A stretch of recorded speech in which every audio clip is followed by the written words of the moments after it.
Hello, Technophiliacs, and welcome to a belated episode 154 of the Technophilia Gaming Podcast. I'm your host, James Bruce, and I have absolutely zero journalistic ethics, so if you'd like to send me some free shit, I'll happily spam Twitter followers and maybe drop my pants for you. I'm joined this week by Robert Weezerhound. Rob, how's it going? I'm a hard-boiled detective cleaning up the mean streets. I have no idea what that means.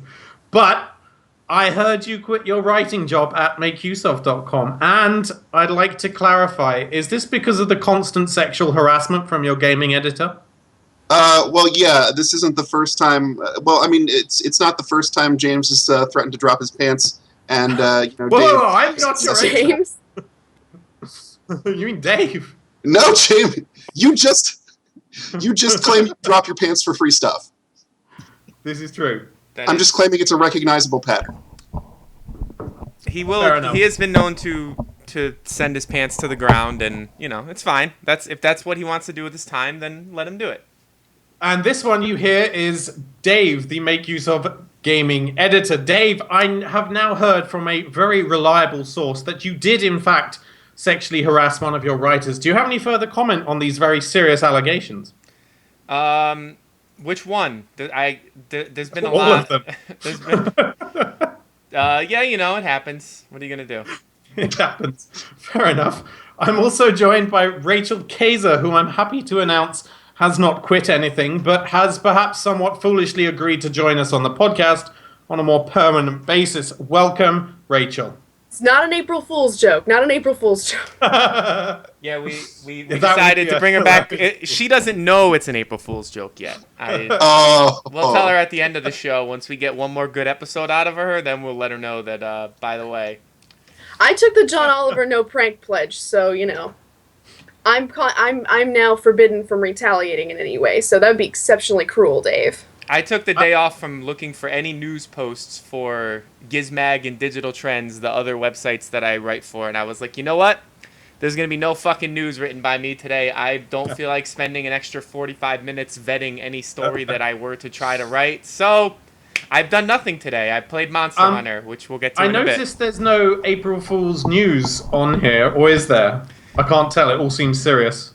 Everything on there is actual news. I refused to give the stupid bullshit stories any time. So okay, well, listeners, if you do have any gaming April Fools that you've heard of, put it in the chat. Maybe we could. If you have a really good one, though, please don't put like your stupid garbage. Like some of the stuff that people are trying is just. Trying is the operative phrase. They are trying and not succeeding in the slightest with the stuff that I've seen so far. So, without further ado, let's get into what you've been playing this week. And looking at the outline, I guess we'll start with Dave. Yeah, so James, as you know, I messaged you and said, hey, I think we should probably do a review of the new Nintendo 3DS. It's a little late. It's been out for a while, but, I feel like as the product reviews gaming person, we should probably do something on with that. And then the main game that I know of that kind of works with that is Monster Hunter, because the Xenoblade game wasn't out yet. And I wanted to use something to test it, so I was like, I'll get Monster Hunter and I will play it. And then I decided that I freaking love Monster Hunter, and I have played 35 hours of Monster Hunter in about a week and a half. Oh my god! Wait, did you buy this 3DS then? Well, I for now I have been reimbursed for it by Make Use of, and then if I choose, it's not on my budget sheet, you bastard.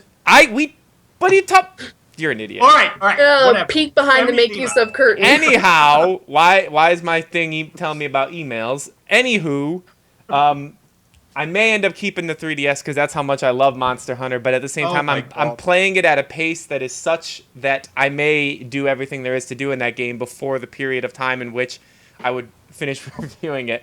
The main thing is you get the C stick, so you can control the camera. Normally with Monster Hunter, if you played on original 3DS, you use the L trigger to move the camera behind you or focus on the monster you're fighting, or there's an on-screen like second D-pad that you use to control it, and that's not optimal. So Monster Hunter, for those of you who don't know, is a game in which you fight giant monsters and try to get their things off of them, their scales or their horns, and you make new gear, which then allows you to fight harder monsters, and then you get their scales and their horns, and then you get new gear, and then you repeat.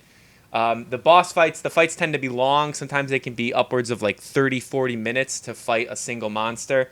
And let me tell you, when you die to said monster, you pretty much want to kill yourself because you know you just spent 30 minutes and you have to do it again. But that's the charm, is that when you do beat that monster, you truly feel like you have accomplished something. It's that same itch that games like Dark Souls scratch, where you think, oh man, this is, I did something. Like, I didn't just make it through some easy-ass game. Like, I earned this win against this monster. And yeah, so it's an RPG, but it doesn't have levels. Your character doesn't level up. You level up by improving your gear, and then you upgrade your gear with stuff you find in the field while hunting. So there's no like, I'm a level 12 monster hunter. There also are no classes. You use a weapon and you are that class. So if you're using a great sword, you are a great swordsman. If you're using a bow, you are a bowman. And you can switch them at any time. You just have to build a new weapon that's suitable for where you are in the game. So, if you like hard stuff and you're willing to learn some obtuse systems, because the game is very bad at teaching you anything, it has a very, very rudimentary tutorial that kind of half-heartedly guides you through the game, and mostly just, they kind of send you off to get your ass kicked. It's awesome. I absolutely love it, though I don't know if I'd recommend playing it with the original 3DS. I played the demo that way, and I was not in love with controlling it. But then again, I don't know if it's going to show here. The new 3DS, after playing substantially, has... I'm going to switch back to the other camera mode where you can see better real quick. Has done a little bit of damage to my thumb. That C-stick, which is much like an IBM ThinkPad thingy-mabobber. The nipple. Yeah, it's a little rough, and it did some damage to my thumb. It hasn't stopped me from playing, but it doesn't feel great. So We don't need to see your thumb. You're developing hunter's thumb? That's what you're saying? Yeah, I guess just not on my left hand, which is on the actual traditional Nintendo 3DS joystick, but on that little nub. It's just slowly peeling back the skin from my thumb. But that's also a matter of... I don't want to say that's a matter of a problem with the 3DS. That's a matter of my lifestyle choice of playing almost 40 hours of a game in a week. So, how much of that time was spent playing multiplayer with other players? Did you do this all solo, or are you... I'm only an HR2, Hunter Rank 2 online multiplayer Monster Hunter man, which means I've made it through like the first batch of online quests. Mm-hmm. It's playing online is fine, but their system for searching is not great. It's you kind of just you make a lobby or you join a lobby, and if you want to do a specific quest that like for example you have to do a specific quest to bump you up from HR1 to HR2, and to find a lobby that's playing that quest, your odds are pretty slim. So you have to make it yourself, which means you end up having to just sit there. To actually when I finally did that quest, first guy came in, and he was awful. And you only get 3 lives when you go on a hunt between the however many people are in the group. And he died 3 times, and then we failed. So then I kicked him and had to wait another 35, 40 minutes for somebody else to come into the lobby and do this hunt with me. So that part is not necessarily optimal. Everything I hear about like the multiplayer in that is that it works best if you have an actual group of like friends you know and trust to pull their weight with you. Like it's not so great getting strangers. It's a thing where you want your Monster Hunter friends to sit down on a Saturday night and bust out like 3 or 4 hours of hunts together as like a big social activity, like you might do a board game night or something.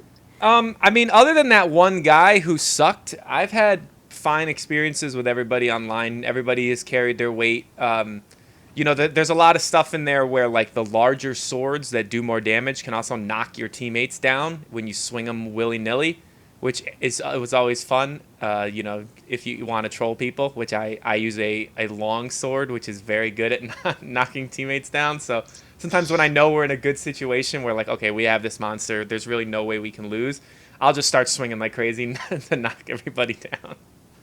So in summary, Monster Hunter sucks. moving along, Rob. what have Wait, you been didn't playing? Rob have some kind of anti-rebuttal for Monster Hunter? Something you wanted to, something negative about it or something? Well, no, that's what we're getting into. That's why I put Freedom Wars on my list. What's this? So yeah, if you've been glazing over while Dave talks about Monster Hunter, listen up, because You're not alone. man, if you would like to actually hunt some gosh darn monsters and not like wander the countryside trying to paintball them or sharpen your weapons or like cook meat in the battlefield, you should probably be playing Freedom Wars on the PlayStation Vita. Freedom Wars is probably the most successful in a rather long line of developers trying to make a Monster Hunter imitator for the Vita after Nintendo got their mitts on Monster Hunter for the 3DS. But it actually does real well by setting aside like the more tedious and kludgy things that Monster Hunter does, and just like letting you go out there and beat up something huge. So Freedom Wars, it's set in the future. The last people of humanity have congregated in 50 different massive tower cities called panopticons. And to be a burden to your panopticon is the highest crime possible. So when you are out hunting these massive monsters called abductors, you are struck in the head and get amnesia and lose all of your combat skill, which is a waste of the resources your panopticon put into you. And so you are granted a 1 million year prison sentence. But the good news is every selfless deed you do in service of the panopticon shaves years off your prison sentence. So you are immediately put back to work, learning your combat skills again, and being sent out to the battlefield to fight abductors. Because every panopticon sends out abductors to other cities, trying to abduct their citizens, who are the best and the brightest science and technology people, who keep the panopticons running and give them an edge against one another. So it's basically like you're not a good guy. Every city is trying to abduct another city's civilians to better their life, and you're just fighting for your panopticon alone. But yeah, the Monster Hunter game, and admittedly, the last Monster Hunter game I played was Monster Hunter Freedom Unite on the PSP. I couldn't get into it because there was all this tedious nonsense around it of like, oh, you got to cook meat. Oh, you're not wearing a heavy coat and it's snowing outside. You know, all this logistical stuff to take care of. And Freedom Wars sends you out there, gives you a grappling hook, lets you climb up on a giant skeleton robot and saw its limbs off with like a laser chainsaw. And that's super cool. The other cool thing about it is the party size is 8, up to 4 players playing it, and then each of those players brings along a companion robot to fight. And if you are not playing online, the party size is still 4 because they just make player-grade characters in those slots and control them with AI. So you're constantly accompanied by the size of the force you need to take down the monster. There's none of this like, oh, I'm playing online, so I have 4 humans working on this thing. But if I play offline, it's just like me and 2 cats. Those palico things, right, Dave? Palicos, I hate them, but they're necessary. Yeah, and you get like 2 of them with you when you fight offline? Yep. And if it's 2 people fighting online, then you each get 1 of them. And then if you have more than that, then it's just the peeps. Yeah. So if you want to get away from like the difference between online and offline being a huge contributor to how much force you can bring to a hunting game, you might want to try Freedom Wars if you got a Vita, because it's really nice to just sit down and go out there and have like a pretty competent AI team there to pull their weight and help distract monsters while you're up there, you know, like sawing through shoulders and you know, bringing down monsters, cutting off their parts. There's all the collecting parts and crafting and construction. It doesn't have as much of a visual impact on your character's design. It's more kind of like, you got this, and now you can craft the better thing that looks shinier, but it doesn't necessarily look like the monster you took the parts off of. But I have not been able to get into Monster Hunter, and I am getting into Freedom Wars full tilt. And I wasn't able to get into Soul Sacrifice either, which was the earlier game that the Vita fielded to try to kind of take the Monster Hunter crown. Freedom Wars is really solid, and it lets you have immediate fun killing big things. So, right, in the interests of getting all of these lame Japanese RPG games out of the way first, Rachel, why don't you go ahead and talk about Final Fantasy blah blah blah? The Final Fantasy is not similar at all to what we're talking about. Also, I would like Whatever, to say, it's lame and in Japanese. response to Rob's claims, it sounds like this is Monster Hunter for babies. Oh, maybe Monster Hunter for bros. Maybe Monster Hunter's for action heroes. It sounds like people who can't handle having to remember to pack a cold drink You know, with it's them when only they children go that somewhere. play Monster Hunter, right, Dave? I don't think that's true. Well, Look, Dave, I don't know what you get about playing monsters in spreadsheets, but you just go off and enjoy it. I'm gonna Wait a be second, out on you're the a battlefield. Dungeons and Dragons player who literally plays monsters in spreadsheets. See, now that's cool. If you go to Japan and look at the people actually playing Monster Hunter, you'll find it's all little high school kids. Maybe in Japan. We're not in Japan. Yeah, I'm just gonna let saying. James defend me and say no comment to your previous accusations of hypocrisy. Monster Come Hunter for on, more babies. Japanese nonsense, please, Rachel. Yeah, well, I mean, I'm not really. This is probably going to be you and me, Rob, on this because you were talking about playing Final Fantasy 15 last time. Yeah. And I'd say thank goodness for the Final Fantasy 15 demo because if not for that, if I'd gone straight into Final Fantasy Type 0 as the neophyte I said I was last time, I would probably swear off Final Fantasy from now until onto the end of my days. Because It's a little. I mean, It's a little obtuse. esoteric if we're being generous. I mean, let's just call it what it is. It's a gigantic cutscene for about 20 minutes before you're given control of the game.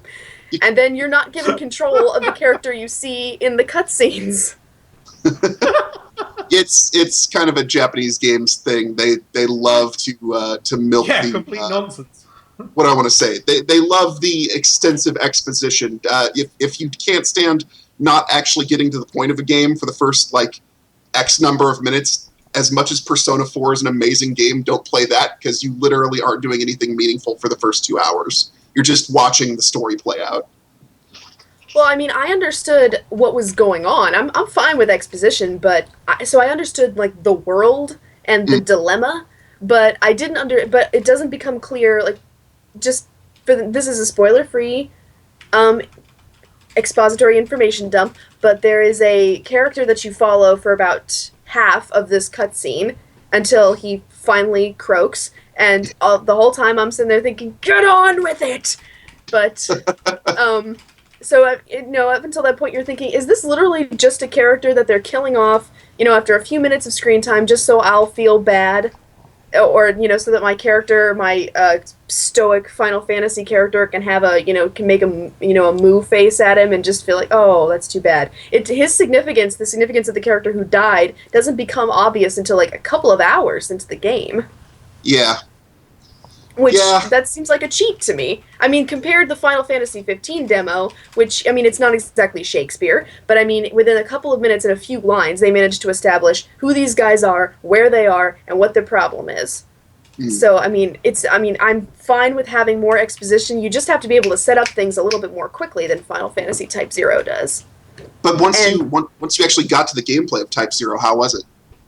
Well, I mean, again, thank goodness for the Final Fantasy 15 demo, because I thought, oh, this, I've heard so much about the fussiness of Final Fantasy combat, and so I was kind of afraid of it when I played FF15, but then I got in, and it's like, oh, creating combos is not too bad. It's still got fairly fast-paced gameplay, kind of Arkham-esque sword play, but, then I got into Type 0, and I'm like, oh, this is fussiness cubed. I mean, what is it, where you have to collect the, the substance, what is it, Phantoma, I think it is? Phantoma. From dead bodies, and I'm like, well, when you're playing with a PS4 controller, it's kind of like, and the button to draw the Phantoma out of the bodies is the same button to spam attacks.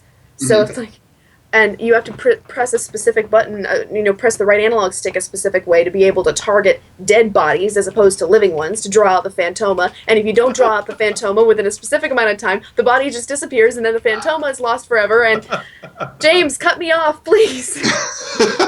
This game sounds so lame, Rachel. I'm sorry you had to go through that. Oh no. But the actual fighting is. Did you have fun doing the actual fighting? I mean, yeah. I mean, it was okay. It's still, again, not as good as the Final Fantasy 15 demo. If we're, Right, I'm gonna keep saying that until my tongue falls out because it's true. What we need to do, okay, this may need to become a Technophilia project since you're coming onto the show long term, but we need to ease you into Final Fantasy because part of what makes Final Fantasy keep going is that you need to have a certain bare minimum nostalgia for like the callbacks and the game mechanics that get repeated. Because once, Well, that's like, actually. I mean, I could tell the series started as a turn-based thing. I felt almost like this should have been a turn-based thing because I actually have a lot more patience when I'm doing turn-based combat. I mean, speaking as somebody who's just played a lot of Fire Emblem Awakening, so and Bravely Default for that matter, it's like I can understand fussiness when it's in like turn-based form, but in this case, it's real-time combat. You're supposed to be able to spam attacks at will, and yet at the same time, you're still supposed to do all this stuff like shoot, like what is the thing that Ace does with the cards? Draw out different decks. Yeah, the draw from deck. Ace is probably one of the more complicated of like 14 characters you can choose from. Oh yeah, the cast is just enormous. I lost track of everybody except Machina and Ace and Rem after about half an hour. I'd say you're better off just not playing Final Fantasy games. Ever, yeah. It's the right gateway Final Fantasy. Like 7 is good for that. You know, even as messed up as 7's script was, the combat's comprehensible and the story moves at a steady clip. So this is going to be like a Technophilia thing now. Get Rachel into Final Fantasy, or is it just a Rob thing? Oh hell no! It's no, a Rob. I say don't play. If you did, you're too young. Don't waste your you're time. Too Rachel. young, There's so and much better stuff out there. You're too young, and you missed it when there was nothing else. There was no other choices when Final Fantasy was in its prime, so you played it. But you're just a child. There's no reason to damage yourself in such a way. I refuse to accept this, Rachel. I'm declaring myself your Final Fantasy Sherpa, and I am going to guide you into the front. Yes. Teach me the ways of Final Fantasy Senpai. I got a better idea. Why don't you play Dota? Okay. We need What makes you think I already don't? I don't already. Wait, you play Dota? No. I say I need. Sorry, I was just messing with Dave. We need a fifth. So, and I'm sure Jess would love to have another female to play with. So I'm just saying, if you want to learn Dota. Okay, you guys, James, you have to get me into something too. You tried to get me into Oculus, and that didn't really work. So what is it now? It's going to be a fight to shape Rachel's taste. That was your fault. Have you played Command and Conquer? Because those are James's thing. He loves. Oh yeah, that could totally be a thing. Okay, James, you get me into that series. So anyone in the chat, if you guys want to feed which Final Fantasy title you think is the best starting point for a new player, I would love to see opinions on that. Or if you want to not talk about Final Fantasy at all, that would be super appreciated. So I'm gonna go ahead and jump in here and say that for the past few weeks I've been playing this awesome new version of Sims Real Life Edition. The graphics are intense. You can tell it's really pushing the render pipeline because what's the frame rate? it's pretty good, close to like 120 or something. You can see thousands of trees at the same time, along with get this, it puts wildlife in there as well. Let me see if I can show you my office view here. You might be able to see the procedurally generated rabbits. Oh, it's kind of raining. You see that? That's the view from my office. How awesome is that? Oh man. All I keep hearing is I'm on a video game podcast and I'm going to tease video gamers about not going outside enough. So the thing I like about Awati, I'm not sure I like this bit yet, but they've added this interesting new feature where instead of in the past games you would just buy something for your bedroom and then you place it there. In this one it comes as a rather tedious 3D puzzle mini game. Yesterday I spent 6 hours on the closet puzzle. That sucks. I also went ahead and bought the farming DLC already, which gives you a bigger bit of land to build on. You can kind of terraform it and then pick from a variety of animals that you put on it. Haven't really explored that much of the DLC yet, so I can't really comment on that. Still kind of playing through the base game. Well, there's over 150 countries to get to, right? Yes. It's pretty fun so far. It's much better than the previous version I was playing, where it was based in the city and kind of limited in terms of what you could actually do. The only really disappointing thing so far, disappointing or not, I don't know, is the multiplayer aspect of it. There just doesn't seem to be anyone else actually in the lobby ever. And I'm not a huge multiplayer fan though, so that doesn't really matter to me. But yeah. But seriously, no, I haven't played any video games for the past 3 weeks because my gaming computer won't turn on, my work computer broke, my internet speed was worse than dial-up, and my Xbox is still in the box. So you're worthless. Whatever. No, what we need to do... Okay, James, there's always a way. We just need to get you on the free-to-play mobile game train. Oh, wow, that is not Said the magic something words, I would Rob. do.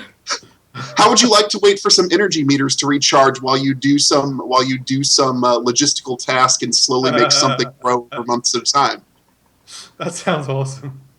You know what would be the ultimate? A free-to-play Final Fantasy game made by Nintendo. That would really do it for me. Oh. Well, I don't think Square is going to let Nintendo make a Final Fantasy game. No, it's such a shame I wasn't here last week to do the whole I told you so thing when Nintendo announced that they were going to make mobile games. Because you totally beat me down when I suggested that 3 years ago. Well, I said they never would. I didn't say it was a bad idea. I still think it's a pretty good idea, personally, as long as they do it right. All right. They won't do it right, but the result is going to be a lot of people with unfair expectations of these mobile games getting really butthurt on their blogs. That's what it's going to be. Dave, unlike me, has actually been playing more than one game this week. Dave, so tell us. I was a humongous fan of Ali Ali for the PlayStation Vita, which is that it's a skateboarding game, but it kind of plays like an endless runner. We talked about it a long time ago. So they put out Ali Ali 2 on the PlayStation 4, and I assume the Vita, though I played it on the PlayStation 4. And they made it free for Plus users, which obviously made me happy as somebody who loved the first one. And it is really more of the same of the first one. So this will be quick. They basically added, a bunch of new levels and stuff. And they added, they did the Tony Hawk thing. So they added manuals and reverts and stuff to keep combos going. So now you can do like full level combos and get crazy huge scores. It's a hard game once you get through the first few levels and you start trying to get to the pro levels. It's super hard. So if you want a game that's going to kind of beat the shit out of you and you have PlayStation Plus, you should. Yeah, and obviously you don't need to play the first one. There's no story. It is like a platformery skateboarding game, so you can jump right into this one, and it still has all the tutorials. So it's a 2D Tony Hawk. Kind of, but like there's no free form to it. It is your goal is point to point. Yeah, your goal is to get to the end of the level. So in a lot of ways it feels and kind of looks like an endless runner, but it's not endless. You're trying to win and get like the highest score, and then they give you challenges for each level.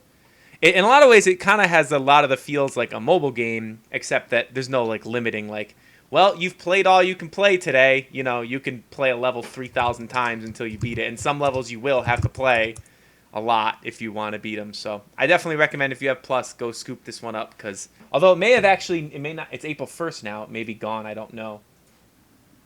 Wouldn't it be cool though if there was a big dramatic story in Ali Ali and if you didn't play the first one, then the second one didn't make a ton of sense? Oh no, my little brother was wounded by city gang violence and now I need to win the skateboard competition to pay his doctor's bills. That would be weird, but probably wouldn't be. And then the little brother passes away at the end. And in the second game, you're a skateboarding vigilante doing tricks to fight crime. Every time you perform a trick, like a bullet, you get a bullet that shoots out of your skateboard that can be used to take down an enemy. Yes, you get the skate cannon. I'd play that game. That sounds pretty good. Right, I'm going to push this along here. Rob, apparently you like working virtually rather than in real life. Yeah, I don't like to get my hands dirty. I don't want to go out in the soil and make the farm work like you do. I prefer... But you're happy to do it in a game. Only a mouse click away. No, I'm a well-known big fan of the Sims franchise, and The Sims 4 has released its now first full-scale expansion pack. So they previously released this outdoor retreat game pack, or I think that's what they're called, which was like a mini expansion for $20.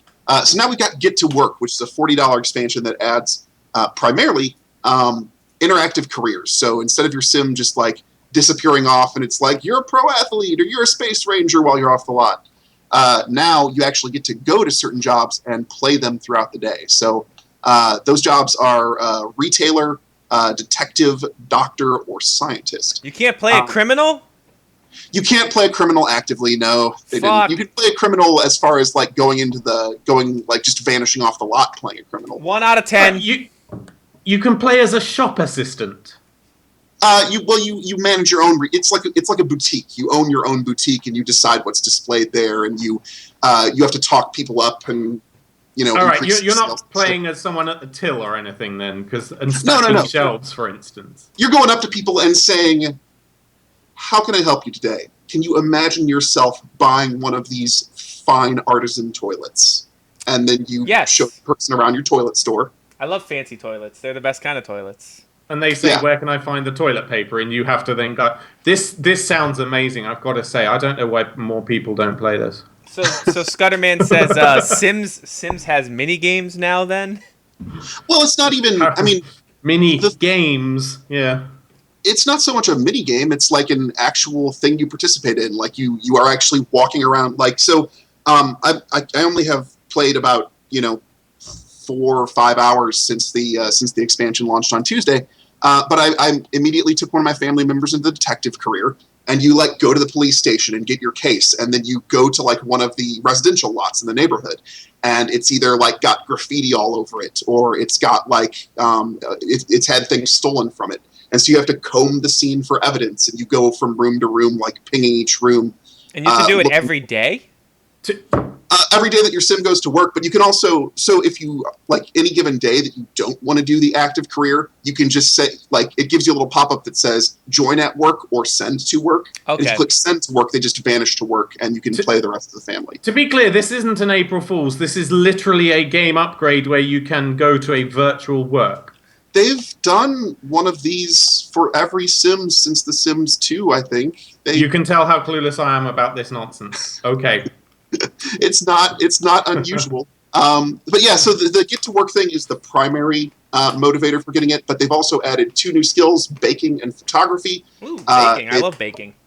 Yeah, you can make like, homemade like brownies and stuff, but you have to actually collect special ingredients to like season them and get special versions of them and stuff. You can So The Sims also has a tradition of adding like special types of Sims with every expansion. In this one, the special type is aliens. So you can, if you are lucky, you can meet aliens, or you can marry them into your family and have crossbreed children who are half alien and naturally, are like people of both worlds, but don't fit into either one, and they're brooding loners who make great fiction. But I think I'm really enjoying it. At first, I was like, this feels kind of shallow, but it's kind of showing more depth over time. Lots of good new furniture and clothing items too, if you just want like general more stuff to mess around with. But it's the most important thing that a Sims expansion can do is interact with the existing game state to create unusual new situations. And so between the ability to go to work, the 2 new skills, and the aliens that they've added, you've got a lot, like you can play an alien detective, you can like start your own bakery. You can use like the retail store plus the baking skill to start a bakery as your store, or things like that. So that's the most important thing That's the most important thing a Sims expansion can do, and Get to Work does that. So if you have The Sims 4 and you've been like a little kind of bummed that it wasn't as rich as The Sims 3 was after a bajillion expansion packs, I'd say give Get to Work a chance, because it really does enrich the game, and I'm finding a lot of new stuff to mess around with. I'm excited to be playing again. I'm kidding, by the way. This does look awesome. I'm just really afraid to play The Sims because it seems like one of those games that would like consume your entire life. You have nothing to do anyway. Yeah, that used to be true. Now I have like a million things to do. Nothing to do. Million. Nothing. You live on a farm. Well, it's not a farm yet. It's gonna be. That's the whole point. If you're gonna get into The Sims at this point, you kind of got to choose between like The Sims 3 and The Sims 4, because there's a lot of people who hung back. The Sims 3 is way more sandboxy, and The Sims 4 is a little bit more on the directed side of things. Like it more tries to nudge you in specific directions and create little isolated gameplay moments instead of saying, here's all this nonsense running together and watch how bizarre things happen. but yeah, it's I think it's really solid, and I'm one of the people who moved forward to The Sims 4 pretty excitedly because The Sims 3 had become such a buggy mess that I couldn't even get it to run on my computer consistently at a certain point without fan-made patches that managed like memory leaks and things like that. Which, shame on EA for releasing it in a state and never fixing it. But I know EA screwed up that. What? Go figure, right? Dave, stop broadcasting our WordPress admin screens. Oh, sorry about that. I was trying to interrupt. I'm doing like 20 things over here, trying to do stuff and stuff. Yeah, now is not a good time to edit your articles. Right, moving on. Rachel, apparently you've been playing a game that the internet collectively decided was crap a couple of weeks ago. How is it? Well, I mean, I collectively decided it was crap the minute I picked it up, but no. I don't have such biases. But I'm actually not, I don't have a whole lot of experience with the Battlefield franchise, except, it's a shooter, it's a Battlefield, modern warfare shooter, so it's like, okay, I know how this dance goes, but, so I picked up Hardline because I was thinking, oh, it's a police game, cops and robbers, might as well give it a try. There's a chance it could be, like, fun in a cheesy kind of way, but, I mean, if I had the opportunity, I would spend the entire podcast just ranting about the AI in Battlefield Hardline. It is I'm more of a story person, so I could criticize the story, and I will, and I have, but, I mean, the AI in this case is just what breaks the single player for me in Battlefield Hardline. It's not really supposed to be a single player, though, is it? I mean... Well, that's what's weird. It's like, I didn't think I would be focusing, I thought on the single player. I thought my review would be entirely multiplayer-centric. I thought I would do what I did with, Advanced Warfare, which is split up a review of the single player and the multiplayer, but the single player got an awful lot of focus. I mean, in not just in the sense of we threw a lot of money at Kevin Spacey and he agreed to be on set for a few days. I mean, in the sense that it seems like somebody actually put in an effort to write the script, hire the actors, that they thought would be perfect for the roles, and mocap them into the game, and create some sort of compelling story, and yet it's the worst cop story I've ever seen in a video game. I've heard it compared to kind of like cable cop shows where, actual procedure is set aside for like chances to have big shootouts and stuff like that. I'm willing to bet your sim alien detective has, is a closer simulacrum of, Law and Order style police procedurals than Battlefield Hardline is. That's true. He spends a lot of time in the office. The problem with Battlefield Hardline, at least in the story, is it seems to be trying to make reference to a zeitgeist that doesn't exist or hasn't since the 80s. It's like it seems to think our closest, it seems to think our impression of police is Miami Vice, when really what we're all familiar with is Law and Order. Mm-hmm.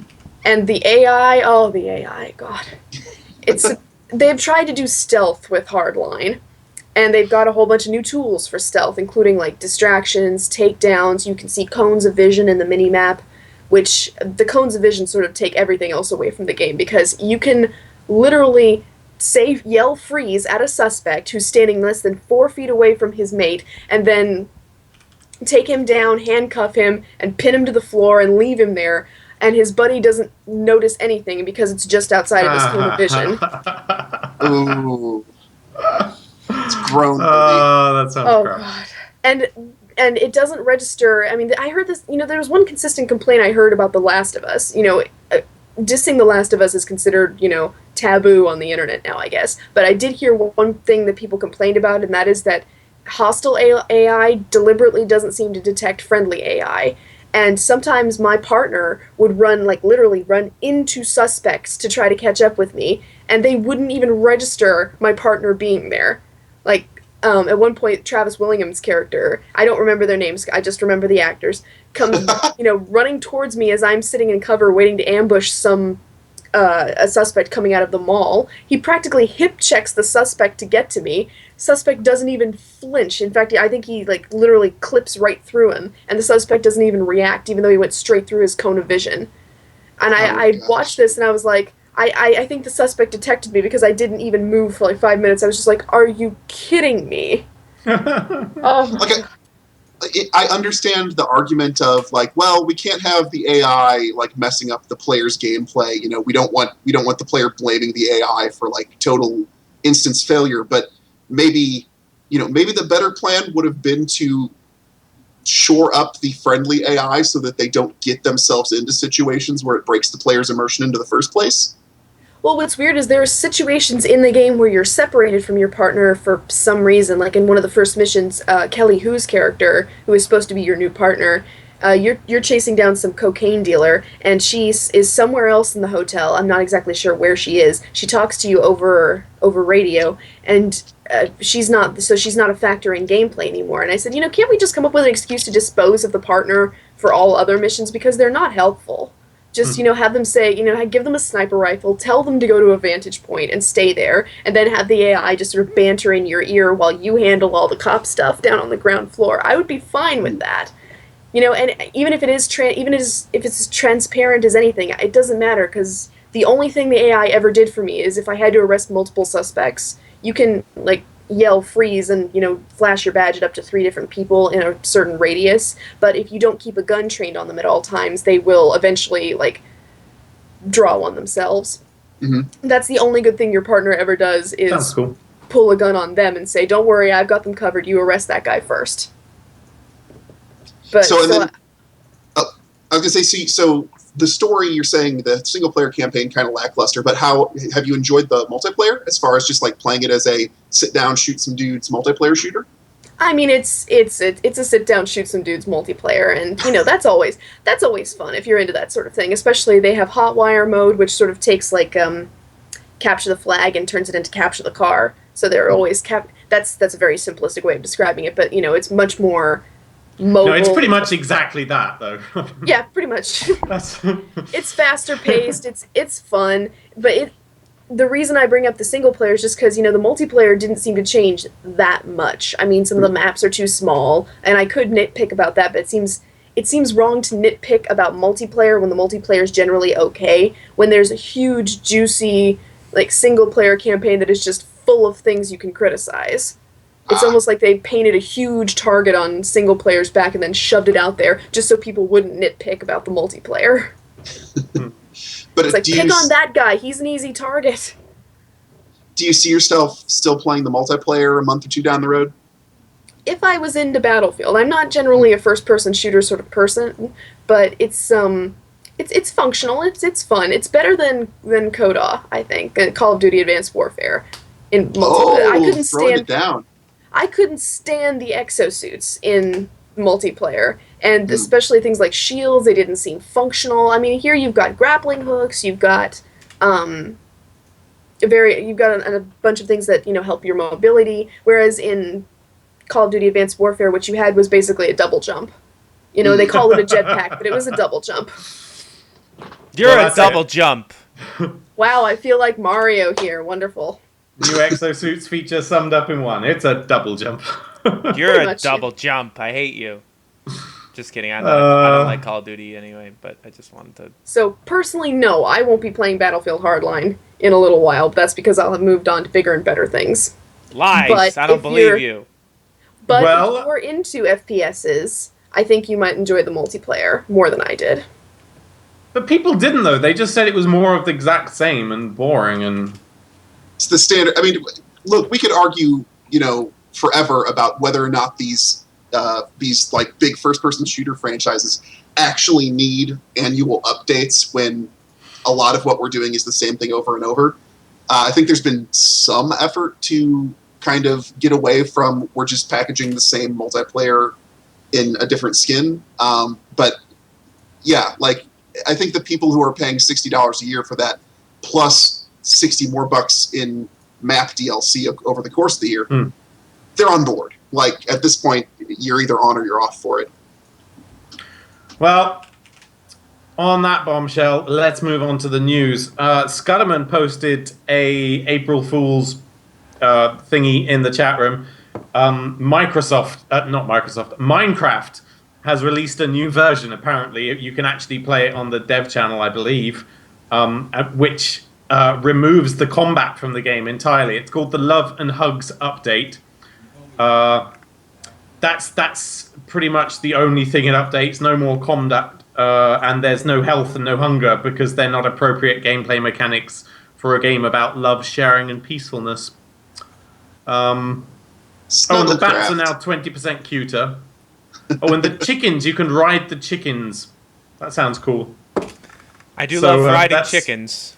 That's about the only cool April Fool's thing I've seen so far. I haven't investigated. I'm not prepared to shovel through the nonsense and separate fact from fiction today. I usually just boot up my RSS reader and mark all as read. I just can't be asked with any of it. That's the way to handle April Fools. But anyway, have we got more news? Something about Bloodborne. What's that? Never heard of it. You've never heard of Bloodborne? What, do you live under some kind of weird rock? I live on a rock. It's rather a large rock, and it's my rock. So screw you. Your rock is stupid, just like you. All right. Can we make a field trip out to James's rock? You're totally welcome. Technophilia James's rock, field aka trip. the Technophilia compound. That's what I'm calling it. The Technophilia compound. It's the Technophilia something. Wait, tell me about Bloodborne. Bloodborne. Well, I was more making a little joke about how Bloodborne debuted with like a 93 on Metacritic, and yet none of us have been able to find the time or expense to play it. But yeah, it's. Well, I don't have a PlayStation 4, so whatever. It's not. Is Bloodborne not on Xbox? Bloodborne's a PlayStation 4 exclusive. Oh, that's right. It is published by Sony. That's right. That's who I emailed to get a review copy and didn't get an email back. Dickbag Sony. Yeah. Okay, so Metacritic, so it's only a 92 on Metacritic, but 70 green reviews by critics and 2,000 more by fans. But yeah, is this just because there's nothing else good on PS4? No, Bloodborne's an extension of the Demon Souls, Dark Souls kind of game arc that everyone's just been raving about and has kind of brought challenge back into AAA gaming. But it's kind of wild to see, Bloodborne swinging this huge score. Not in the sense of, it's not a surprise in the sense that people have loved the Dark Souls games and Demon Souls before it, but rather that before this whole Demon Souls, Dark Souls, Bloodborne thing that From Software did, they made middling mech pilot games called Armored Core. It was just one yellow Metacritic score after another, and yet they've just suddenly in the past 3 years they've found their thing and they're just riding it to the bank every year. So this is basically Victorian Dark Souls, right? Yeah. There are the thing that's distinguishing Bloodborne from the Souls games is that it takes a more action focus. So in Dark Souls, you could play a very defensive fashion with a shield and block blows and kind of wait your enemies out, always looking for the right time to strike. In Bloodborne, you don't get a shield, so you're either engaging or you're dying. Right? I heard there are shields, but they're like jokes. Yeah, there's one shield in the game, and apparently it's just like a plank on a strap, and it's meant to show you, hey, this is not what the game's about. Put a gun in your other hand, because you're supposed to there's a whole bunch of stuff done to make it more action packed. Instead of blocking, you're supposed to use your gun to shoot people when they're about to hit to stagger them, and then you can come in and strike blows at that point. If you are struck for damage, there's a brief period of time where you can get about half the health back that you just lost if you successfully strike your enemy a few times within 5 seconds after they hit you. But yeah, I haven't. I don't think any of us have gotten a chance to touch this game, but it's definitely burning up Twitch right now, and everyone's got their hands on it because it's this kind of brutal, hardcore action adventure that deliberately doesn't explain itself very well, and people love it. People love to play it, particularly right in the launch window when nobody's got guides out there and there's not this accepted understanding of the way you're supposed to do the bosses and stuff. Is this a new genre now? Brutally difficult action games? I feel like it is. You kind of can say that because there have been, at this point, there have been people trying to imitate it. What was that one? Dave, help me out. Somebody made kind of a indie Bloodborne or indie Dark Souls, and it was called. I know what you're talking about, but I can't remember. Yeah. Like someone has tried to imitate this. But and then there's another- the problem with it is with anyone like an indie Bloodborne or whatever, is these games are all about towing that line and being super balanced. And if it's not, it's not fun. Yeah, Because you gotta walk the line between being hard enough to make you feel like you did something and still playable. Mm-hmm. I think that's where a lot of people didn't like Dark Souls 2, was it didn't really walk that line right.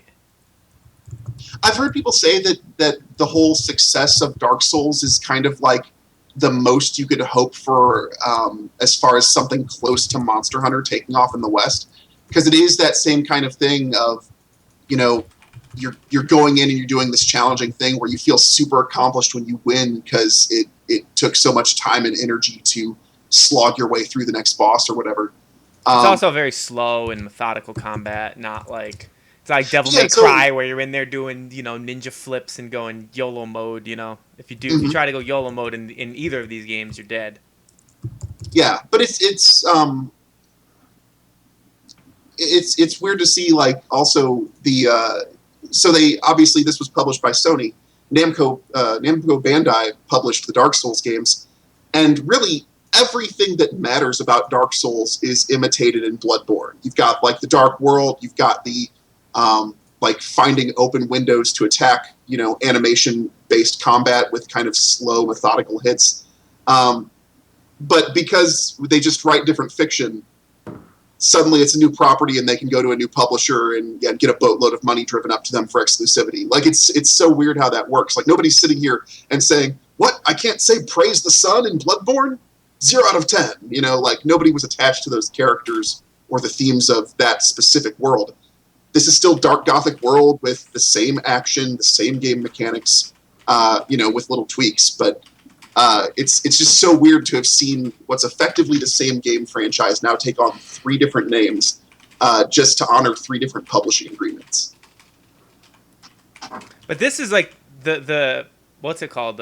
Dark Souls 2 or whatever wasn't made by the main guy, right? He wasn't involved. He was doing this, so this is like his baby or something. Isn't that what I've been told by people who are working? Yeah. I don't know the dude's name, but there's some kind of magic. There's some kind of magic name. There's a dude who, if he gets his hands on the franchise, he's the one where the games turn out a bit better. And he was working on Bloodborne when kind of a B team worked on Dark Souls 2. So people are saying, this is the thing. This is the one you want to get your hands on. If Dark Souls 2 didn't do it for you, it's because it was kind of an off year. Is it Miyazaki? Maybe. I'm Yeah. afraid I haven't looked enough into it. I don't know Souls game names like I know Final Fantasy staff names. Right, I'm Yep, bored of it talking was- about a game no one has actually played. It is Miyazaki. That's Give the me guy. until next week. Are you gonna get Dark Souls? Bloodborne, you mean? Bloodborne, Yes. wrong game. I'm thinking about Dark There Souls. we go. Good. Somebody will Cool, play Rachel, it, because then. if you didn't do Scudderman it, I'd have said to do it. Lords I of want the to keep playing Fallen was the Souls. indie game. Well, that's There's it. Lords of the yeah. Fallen. Yep. Scudderman There we is on point. I love Scudderman. All right, Yes, I had to so- slog through that. So yes, Bloodborne next week. Sweet. Look forward to hearing Some about kind it. of- Way to be timely and play it 3 weeks after it comes out. That's how I roll. If this next news is true, are we gonna switch to YouTube?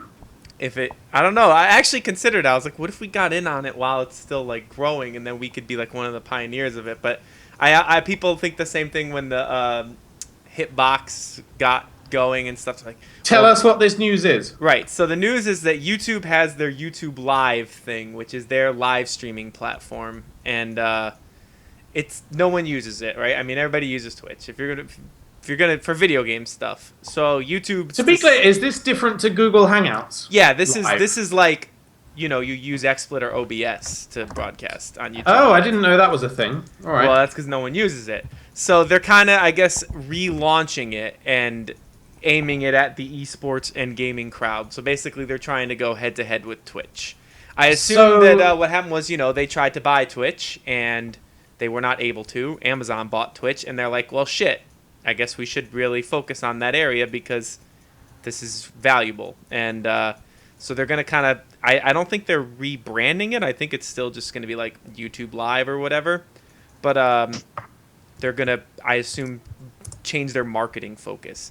I mean, in a way, it kind of makes sense because all the Twitch people stream on Twitch and then take those VODs and upload them to YouTube. So if it could all be in one place, I mean, I'm sure some people might consider switching. I don't know. Rob, you're the expert on Twitch. Well, yeah, I don't know. One of the thing that YouTube has working against it is that Twitch is established at this point, right? Like, we all complain about Facebook, but Facebook is established and it's where all our friends are. So if we're in on having a high detail social media account, we use Facebook because it lets us connect with the people that we care about. Twitch is in that same position where all the people who are watching video games streamed live, you know, with tiny fractions of exception, are watching that stuff on Twitch. The question, I think, and I don't know if this is a totally clear-cut thing or if it's a little closer because I haven't done the research at all, but who has the bigger Scrooge McDuck vault of money to swim through to make this work? Amazon or Google? Well, does anyone know? I would say they both have about infinite money, I would assume. But but Twitch Google already has such a also- head start. Google has the ability to downrank any competing companies. So if you searched for live gaming, it would simply list themselves first. Oh my gosh, that'll be interesting. Yeah, but at this point, Well, Twitch is they like can do that. So Twitch is such a household name, though. Is anybody really searching for live gaming? they already do it for things like Amazon. I mean, the documents came out this week where it was the U.S. government knew that Google had been purposefully, getting rid of Amazon search results for like products and stuff and putting Google shopping ones first, even when the Amazon one would have been more appropriate. So we know they do, and they would. We really are living in a dystopian cyberpunk future, aren't we? Have you guys seen the GIF that is the official Google response to this story? Which was what? They've, it's just somebody, it looks like it's sort of like a shrug, I don't know. That's what, and Google has confirmed to the reporter who broke the story, I think he was the one who broke the story, that is their official response. So, I don't know if they're claiming they don't know anything about it, but... Yeah. And then they immediately downranked that reporter. Yeah, that sounds to me like your typical, like, shit, we're not ready to announce this yet, so we'll just make it seem like the reporter is making shit up or being an asshole. Because I assumed they were going to make this a big thing. Can you not just put this new YouTube Live as a target into your XSplit, and then we could do both simultaneously? Is that not a thing? XSplit lets you broadcast to multiple sources. That's one of the Why reasons. are we not doing that? Because no one is going to watch there. We would get no one. Yeah, but then we don't have to re-upload. Oh, you buffoon! I still have to like edit it and stuff because the broadcast usually has a big lead-in of a countdown. I don't put that in the YouTube video. I don't put a 30-minute countdown in the YouTube. That would not be very entertaining. Let me go watch the new podcast. Oh, look at this. Tell me about Zelda or something. So Zelda's not coming this year. They announced it at the VGX or whatever that thing was called. Video game, I don't know, Game Awards, whatever the hell it was. And they showed how it's going to be this big open world Zelda, like Zelda Skyrim or whatever kind of thing people said. And everyone was like, I don't know if that's really going to come this year. And guess what? It's not coming this year. So that's the news. They said they made a video on Facebook. Who puts videos on Facebook? I don't know. Nintendo, apparently. They're behind the times. Saying like, yeah, as we realized this expansive open world, we realized that we could do more and make it bigger. And then these new ideas came and, fuck you, it's not coming this year. This is so very Japanese. The idea of coming out like this and doing a video where you publicly apologize for something. This is classic Japan right here. It's fantastic. Yeah, if Shame that was culture. US, there'd be a press release that said, sorry. we'll get it out when it's done, fuckers. Deal with Or it. they just wouldn't say anything. The waffle... but this is- the waffle that leads up to, I mean, if you cut through everything, they're just saying, sorry, we're not releasing this year. But the waffle that surrounds it, where they say something like, oh, we realize we have so many things we want to do, and it's no longer our priority. That's universal. It's like a 3-minute video to say we're not going to release it this year. Like, was it really necessary to be a 3-minute video? Well, okay, let's imagine for a moment. Imagine a world in which Nintendo puts out a 30-second video where they just coldly say, Zelda's not coming out this year, here's your official announcement. I mean, people would flip their shit if a company wasn't, like, polite and did the standard press release dance. Like, you can't not do the other 2.5 minutes. So I'm afraid I didn't listen to all of last week's episode. I missed the bit with the news about the new Nintendo console. But is that not going to come out next year then? No, probably not. It'll probably be.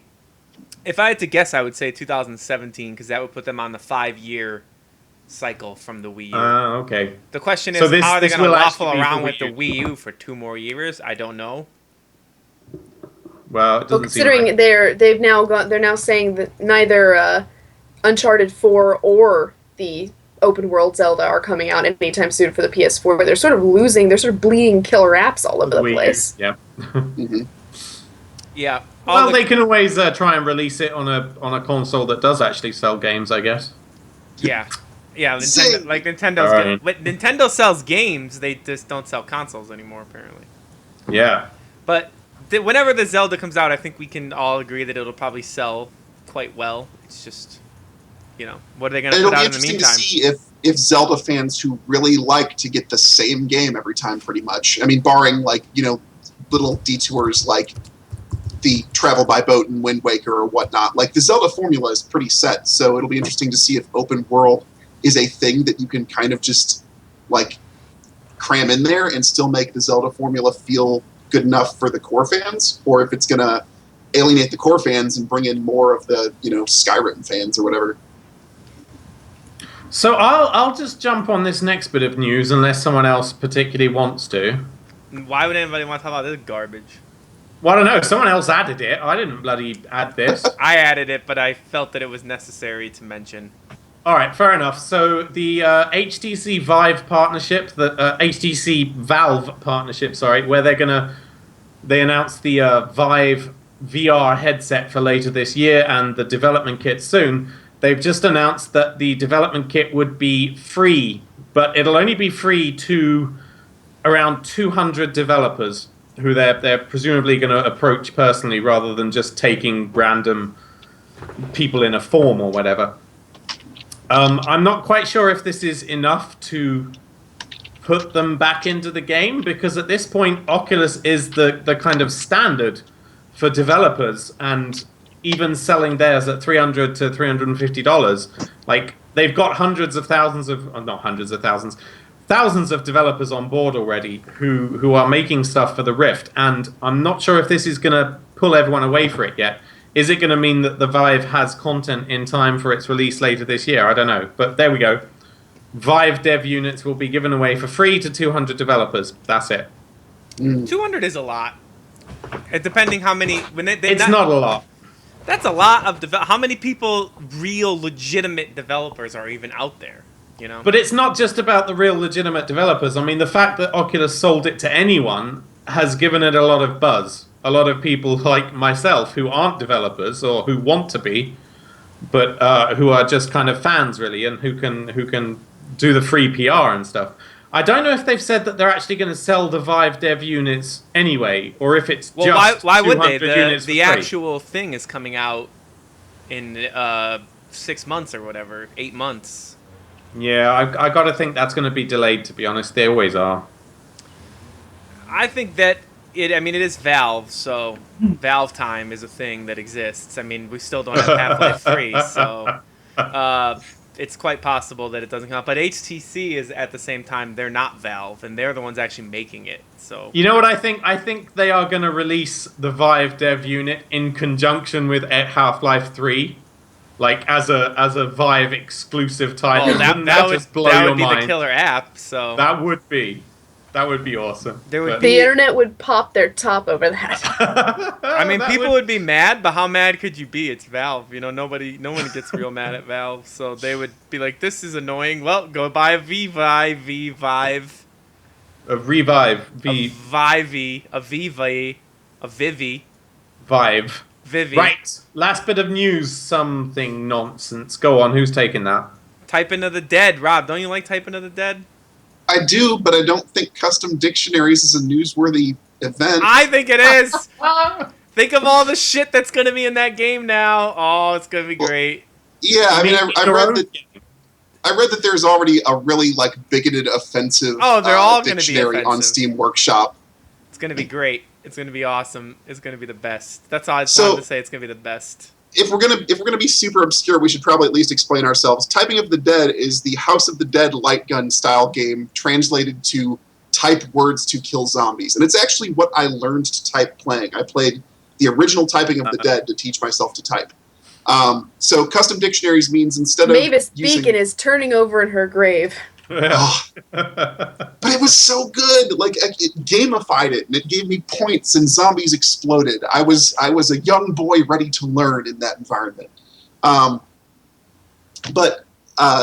the recent addition is custom dictionaries, which means instead of using the wacky pun-filled dictionary that Typing of the Dead Overkill uses at its core, you can add your own words and phrases and entire dictionaries to the array. And I suspect you can pick which dictionaries are included in any given playthrough if you want to have a very specific experience. But if you like grindhouse cinema, stuff like Pulp Fiction or Machete, and you think you're a fast typist, get yourself Typing of the Dead Overkill, because that game is hilarious and just doesn't care, and it will put your typing skills to the test. Or don't get it. That's the other option. So that's the last bit of news. If anybody has any questions they would like to ask us, we could stay chat. for... you guys handle that. I might go down in a few minutes. Apparently something's wrong with my cable. But oh no, Rachel's gonna die. We're done anyway. No, you weren't here, James. We started a new segment where we stay for a few minutes after and answer questions if anybody has them in the chat room. You missed that. We figure we just try to make the show straight 90 minutes and let people ask questions if they have them. If they don't, then we... Oh, well, you don't have to do that because my dinner's ready. Too bad. You'll live. Your dinner will be... You can heat it up. Yeah, no. Slacker. If anyone has any questions, throw them in the chat. Yeah, do you guys have... So if you have any questions about gaming, about our personal gaming experiences, about what we expect from any announcements that have been made in the industry, feel free to feed those into the chat. And if you're not here for the live show, hearing this later, what are you doing? Come to the live show sometime, and you can ask questions too. In the interests of the podcasts, I'm going to say thanks for watching, and if you've enjoyed what you see, please follow us on Twitch, subscribe to us on iTunes. If you just search for Technophilia Podcast, you'll find us, and our Twitter accounts are listed on the Twitch page, but please don't follow me. Yeah, jerks. James can't shut down the signal, can he? No. James can't shut down the signal. I'm waiting for questions, but... I wanted to put that out there for the podcast peeps in case we didn't get anything. Oh, right on. And so what does everybody think of Rachel as a permanent member chat room? Feel free to insult her. Keep it clean. Make fun of her. Say how much she's terrible, or say she's great. She's gonna be here whether you like her or not. So, because for some reason we think she's all right. Dave. Oh, also, as long as we've got a moment waiting for questions, as soon as this shuts down, I'm going to go over to my own channel, twitch.tv/BandanaRob, and show off a little of that Sims 4 Get to Work.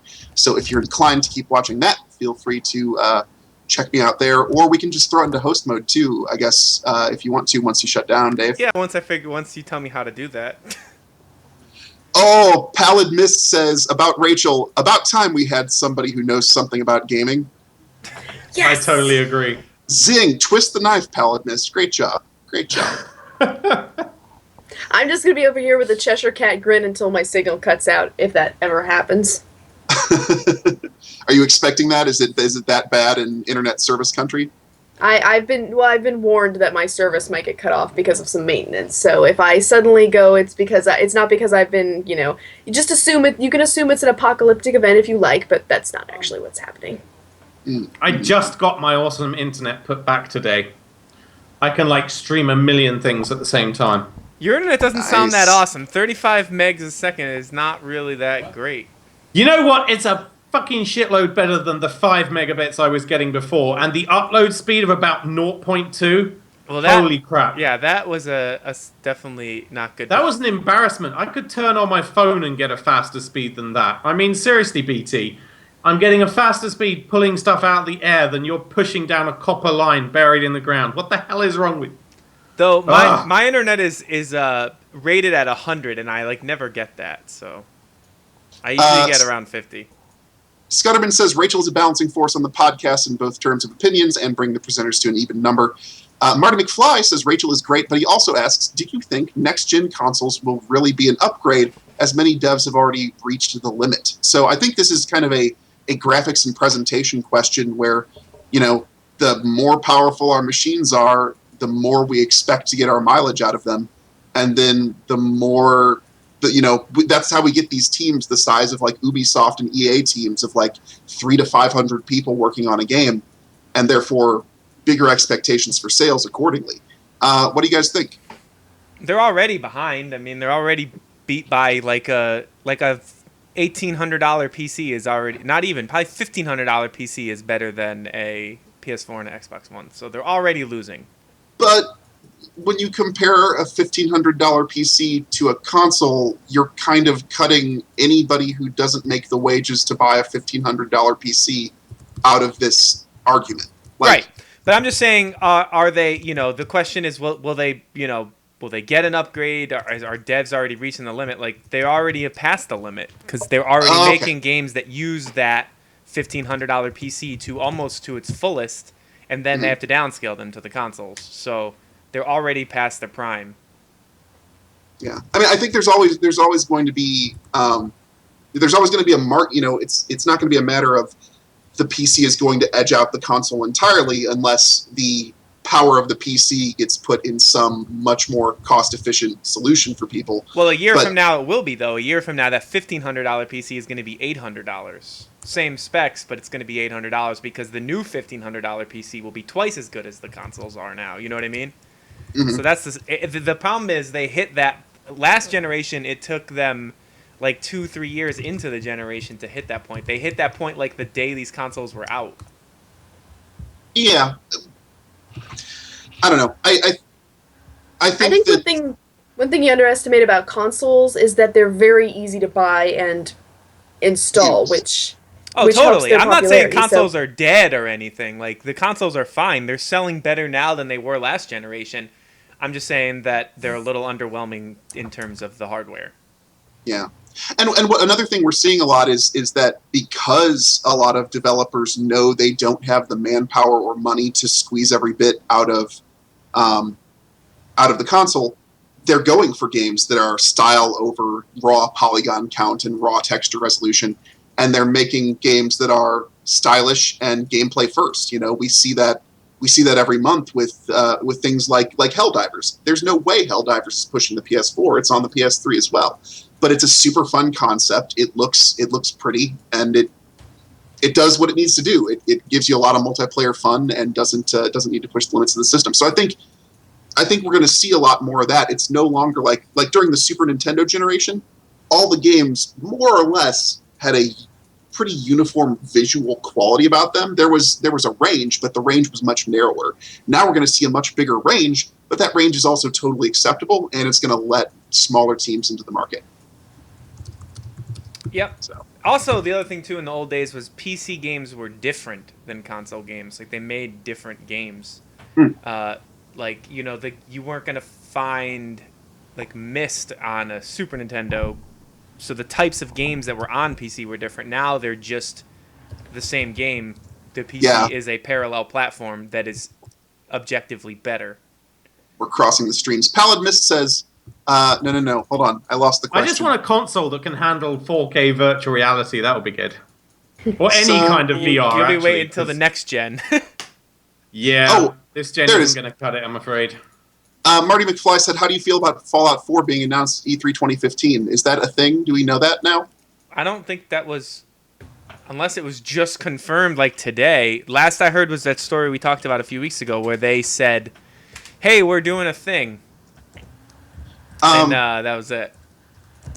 So let's assume that that's an accurate story and just like voice opinions on it. I liked Skyrim way more than Fallout, partially because Skyrim got rid of a lot of the kludgy, tedious post-apocalyptic stuff that post-apocalyptic games kind of need to do in order to honor the source material.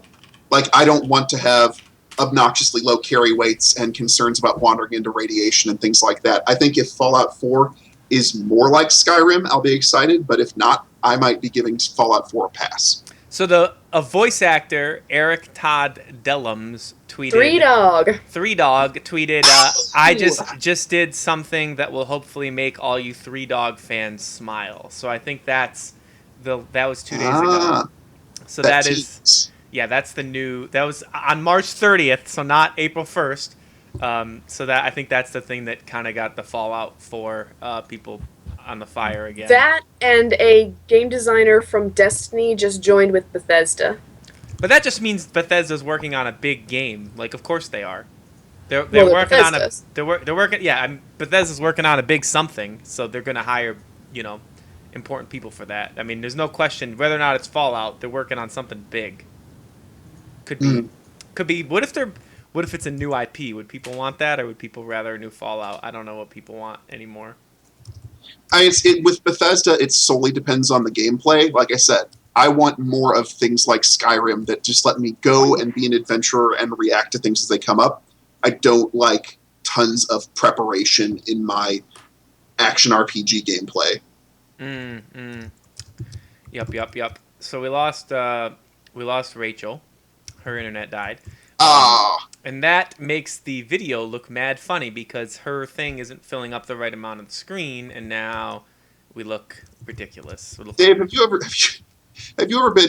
been just like checked for obsessive compulsion, or is it just a thing you do? Well, no, you look at it, man. It looks like poop.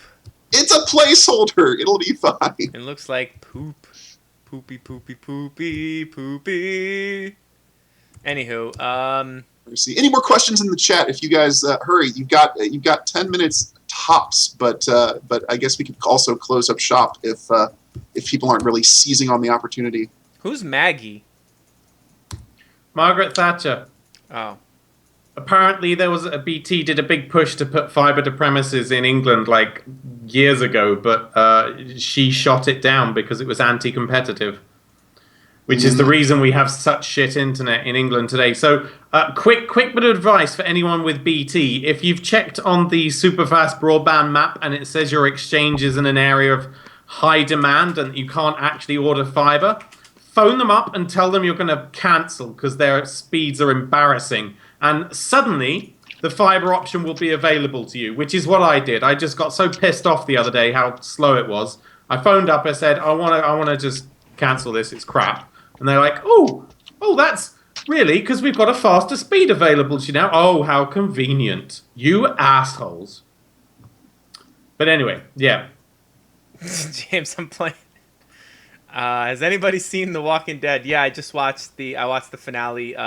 Normally I watch Walking Dead live with Jess. It's every Sunday we watch The Walking Dead.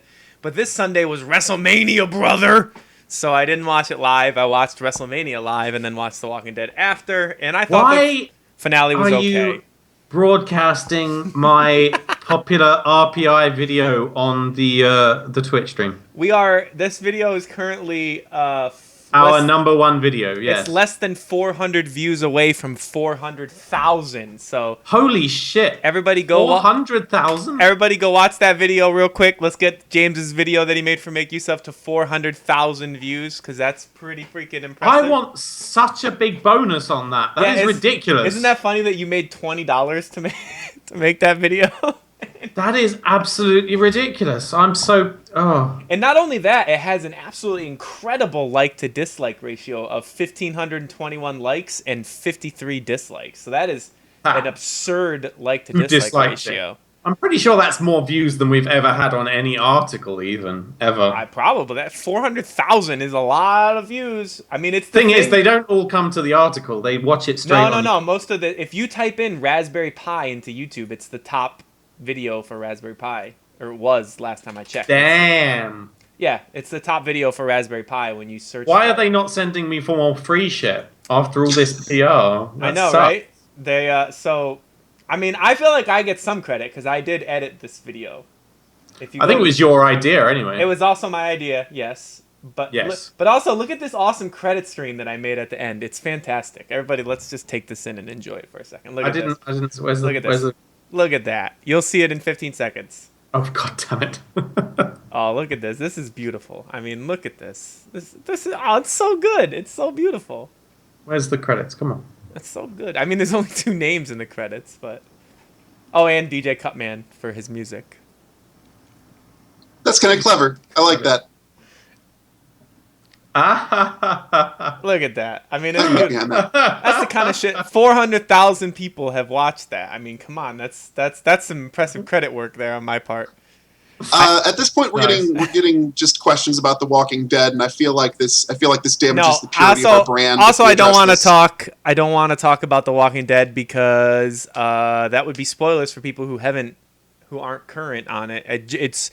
I feel like we're not out of the statute of limitations for that episode of Walking Dead. It just was aired on Sunday, so the internet time.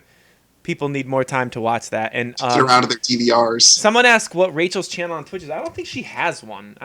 Does Rachel do Twitch streaming? I don't think she streams, no. But if she does, we'll let you know. Or we'll get her streaming on this channel. Yeah. Speaking of streaming, I guess if we're going to close up shop here, I'm going to go over to my channel and play The Sims 4 Get to Work, so you can check me out on twitch.tv/BandanaRob, or just stay here because Dave will so politely put the channel into host mode for me. Yeah, how do I do that? Just /host /BandanaRob after you shut down. So I shut down. So I'm going to shut down. So everybody, goodbye. It's been fun. So wait, what will that do? It'll just make that it will so... show my channel on the Technophilia channel while we're not live. Yeah. That will show your chat. Oh. So like stick clever. around.